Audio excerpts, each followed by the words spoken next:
अस्सलामुअलैकुम। कैसे हैं आप लोग? उम्मीद करती हूँ सब बिल्कुल खैरियत से होंगे।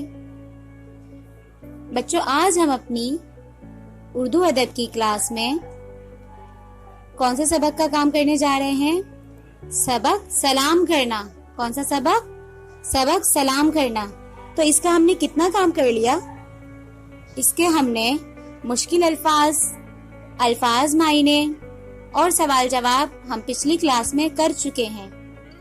तो चलिए अब हम इसके आगे के काम पर चलते हैं। असाइनमेंट में हमारे पास क्या दिया हुआ है? इसके बाद अल्फाज जुमले दिए हुए हैं।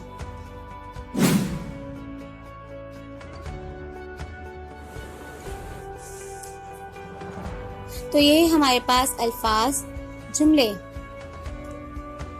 तो हमारे पास पहला लफ्ज क्या है? मुसलमान। क्या लफ्ज है? मुसलमान। तो मुसलमान का जुमला बनाते हैं।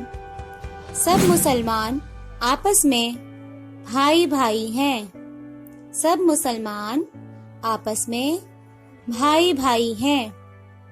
दूसरा लफ्ज हमारे पास है सलाम। क्या लफ्ज है? सलाम। जो शख्स पहले सलाम करता है उसे ज्यादा सवाब मिलता है। जो शख्स पहले सलाम करता है उसे ज्यादा सवाब मिलता है। तीसरा लफ्ज हमारे पास है पहल। इसका हम जुमला बनाएंगे, हमें सलाम में पहल करना चाहिए। हमें सलाम में पहल करना चाहिए। इसके बाद अब हम चलते हैं अपने चौथे लफ्ज पर। तो चौथा लफ्ज हमारे पास है सलामती। चौथा लफ्ज हमारे पास क्या है? सलामती। सलामती का जुमला है अस्सलामु अलैकुम का मतलब है आप पर अल्लाह की सलामती हो। अस्सलामु अलैकुम का मतलब है आप पर अल्लाह की सलामती हो। इसके बाद हमारे पास पांचवा और आखिरी लफ्ज है दुआ। क्या लफ्ज है? दुआ। तो इसका जुमला है मुसलमान एक दूसरे के लिए सलामती की दुआ करते हैं। इसका जुमला क्या है?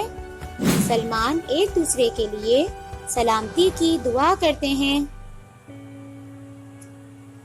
तो उम्मीद करती हूँ बच्चों आपको अल्फाज जुमले बहुत अच्छे से बनाना आ गए होंगे और इसके अलावा भी हम इन लफ्ज के और भी बहुत से जुमले बना सकते हैं। तो तब तक के लिए अपना और अपने बड़े का बहुत ख्याल रखिएगा। मिलते हैं इंशाल्लाह हम अपनी अगली क्लास में। अल्लाह हाफिज।